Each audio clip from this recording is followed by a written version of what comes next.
मध्य प्रदेश सरकार का 2025-26 के लिए बजट 12 मार्च को पेश किया जाएगा। उप मुख्यमंत्री और वित्त मंत्री जगदीश देवड़ा बजट पेश करेंगे। राज्य सरकार का बजट 4 लाख करोड़ रुपए से ज्यादा का होने का अनुमान लगाया जा रहा है। इसमें राज्य की महिलाओं, किसान, गरीब, युवा और गांव पर सरकार का विशेष फोकस रहने वाला है। इस मामले में Madhya Pradesh chamber of commerce Gwalior के अध्यक्ष और सचिव का कहना है कि पेट्रोल और डीजल के वेट में कमी करना चाहिए ताकि पड़ोस के प्रदेश के बराबर रेट हो। इसके अलावा रोजगार के लिए भी बजट में प्रावधान लाना चाहिए। Madhya Pradesh chamber of commerce के अध्यक्ष डॉक्टर प्रवीण अग्रवाल और सचिव दीपक अग्रवाल से संवाददाता विनोद शर्मा ने खास बातचीत की है। मध्य प्रदेश का बजट पेश होने वाला है। मोहन सरकार का ये बजट कैसा रहेगा, इसमें आम लोगों को क्या उम्मीद है, इसके साथ साथ व्यापारी वर्ग क्या चाहता है और उनको क्या उम्मीद है इस बजट से, इसके लिए आज हमारे साथ मौजूद हैं Madhya Pradesh chamber of commerce Gwalior के अध्यक्ष डॉक्टर प्रवीण अग्रवाल और इसके साथ विजय जी भी हमारे साथ मौजूद हैं जो कि मानसी भी सचिव हैं। अभी शुरुआत हम करेंगे अध्यक्ष डॉक्टर प्रवीण अग्रवाल जी से। प्रवीण जी, जो बजट आ रहा है, क्या इससे आस उम्मीद और क्या चाहिए आपको कि इसमें क्या प्रावधान होने चाहिए, खास करके ग्वालियर चंबल अंचल को लेकर? देखिए, जिस तरह से मध्य प्रदेश सरकार इंडस्ट्री को लेकर बहुत उत्सुक है और जीआईएस भी उन्होंने अभी की, ग्लोबल इन्वेस्टर समिट की, ग्वालियर के अंदर रीजनल इंडस्ट्री कॉन्क्लेव हुई, बहुत सारे संभागों में हुई।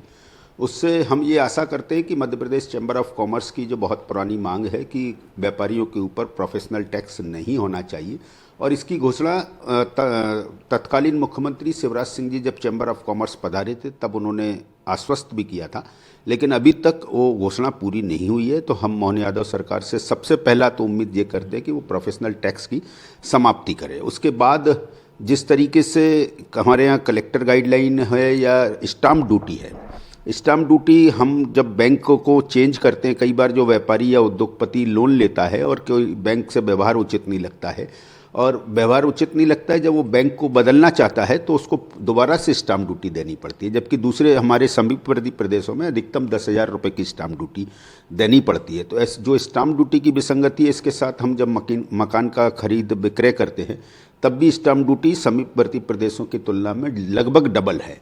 तो इस पर भी समायोजित होना चाहिए। और पेट्रोल डीजल की जो दरें हैं वो हमारे यहाँ उत्तर प्रदेश से बहुत अधिक है। उससे न केवल पेट्रोल पंप वालों का व्यवसाय, अपितु हमारे यहाँ जो परिवहन वाहन हैं वो केवल उतना पेट्रोल डीजल लेते हैं जितना उत्तर प्रदेश तक पहुँच जाए।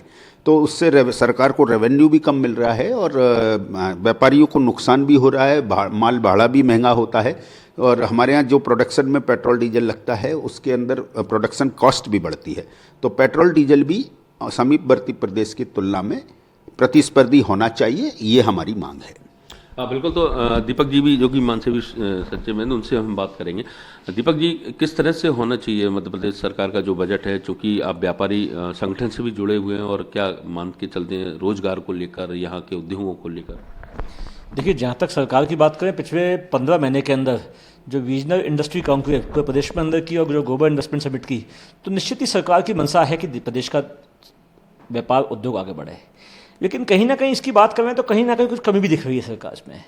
जैसे आज बात करें विकास की, तो मध्य प्रदेश का इस बात में कोई दो राय मैं नहीं समझता कहने में कि जो क्षेत्रीय असंतुलन के दौर से गुजर रहा है ग्वालियर चंबल संभाग, विकास की बात करें तो पूरा विकास भोपाल और इंदौर पे आता है, अब कहीं ना कहीं उज्जैन पे शिफ्ट होता जा रहा है। तो सरकार को जो भी प्रोजेक्ट बनाए इसमें पूरा क्षेत्रीय असंतुलन पर विशेष ध्यान देना चाहिए कि ऐसा ना हो। और ग्वालियर चंबल संभाग की बात करें तो इसमें विकास के लिए जो भी सरकार की योजनाएं, इस बजट की छोड़े पिछले बजट में भी जो योजनाएं आई थी उन पर भी कार्य अभी तक नहीं हुआ है, तो उन कार्य पर भी सरकार को ध्यान देना चाहिए। और जैसे रीजनल इंडस्ट्री कॉन्क्लेव हुई उसके बाद निश्चित ही नए उद्योग आ गए हैं और उस पर कार्य चल रहा है उस पर। लेकिन जब ग्लोबल इन्वेस्टर समिट के दौरान जब आप जितने एमओयू साइन हुए हैं तो उसमें कहीं ना कहीं देखें तो ग्वालियर चंबल संभाग के साथ कुछ ना कुछ अंतर हुआ है। तो जब सरकार को विकास की बात करें तो क्षेत्रीय असंतुलन की परिभाषा या क्षेत्रीय असंतुलन नहीं आना चाहिए, पूरे प्रदेश को सरकार को एक ही स्तर पर देखना चाहिए। जहाँ तक बात करें कि आज एमएसएमई जो एमएसएमई प्रोत्साहन नीति है, आज भी हमारे पास लगातार इस प्रकार के विषय आते हैं कि जो सब्सिडी 1 साल पहले या 2 साल पहले सैंक्शन हो चुकी होती है वो समय पे नहीं आती है। जहां सरकार बात कर रही है, एक तरफ नए औद्योगिकरण की बात कर रही है, जो पुराने एग्जिस्टिंग इंडस्ट्री एरिया हैं, पुराने एग्जिस्टिंग उद्योग हैं, उनकी सब्सिडी समय पे नहीं आ रही है। तो सरकार को इन छोटी छोटी चीज़ों पर ध्यान देना चाहिए। बहुत बड़े बजट नहीं है इसमें। जिस प्रकार सरकार अन्य योजनाएं, अन्य जो सरकार की योजनाएं हैं जिसमें सिंगल क्लिक पे महीने की 1 तारीख पे बजट ट्रांसफर करती है, बटन दबाती है और सबके पास अकाउंट में पैसा पहुंच जाता है, तो कहीं ना कहीं व्यापारियों और उद्योगपतियों को भी जो भी गवर्नमेंट सब्सिडी देती है, जो भी योजनाएं देती हैं, उनका लाभ उनको समय पर मिलना चाहिए। या जितनी एनओसी हैं वो सब एक ही विंडो पे मिलती हैं, वही सिस्टम हमको लागू करना पड़ेगा और वो सिस्टम जब लागू होगा तो निश्चित रूप से उद्योगों को बढ़ावा मिलेगा। हाँ बिल्कुल, तो ये थे चैम्बर ऑफ कॉमर्स इंडस्ट्री के पदाधिकारी, और इनका साफ तौर पर ये भी कहना है कि उम्मीद बहुत कुछ है बजट से, लेकिन जो प्रमुख समस्या है, चूंकि ग्वालियर चंबल अंचल उत्तर प्रदेश की कई सीमाओं से जुड़ा हुआ है, लोग यहाँ आते हैं और परिवहन की तरह यहाँ से केवल डीजल पेट्रोल उतना ही लेते हैं जितना वो मध्य प्रदेश की सीमा को पार कर सकें। तो बजट में ऐसी उम्मीद जता रहे हैं कि यहाँ के जो डीजल और पेट्रोल है उसके दामों में कुछ कमी हो, जीएसटी में या तो वो हो या फिर उनके दामों में कमी हो, ताकि यहाँ के जो पेट्रोल पंप संचालक हैं और तमाम जो परेशानियां उनको झेलनी पड़ रही हैं उससे उनको मुक्ति मिल पाए। कैमरामैन विजय के साथ ग्वालियर से स्वराज के लिए विनोद शर्मा।